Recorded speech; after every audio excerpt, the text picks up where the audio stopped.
رهبری وزارت زراعت، آبیاری و مالداری برایتان وعده می دهد که از نتایج این مقالات علمی و تحقیقی که در تهیه پلان‌های استراتژیک و پالیسی‌های نوین رشد این سکتور استفاده عظیمی می نماید. قسمی که همه ایتان در جریان قرار دارید، افغانستان یک کشور زراعتی و بیشترین نفوس این سرزمین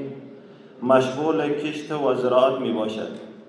و عواید خانواده خیش را از این طریق به دست می آورد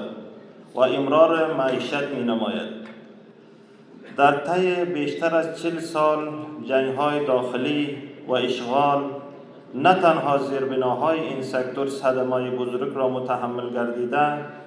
بلکه علم و دانش و اندیشه در این سکتور نیز متضرر شده است که جبران ناپذیر می باشد و وقت زیادی را می خواهد که تا همه این سکتور را بازسازی نمود.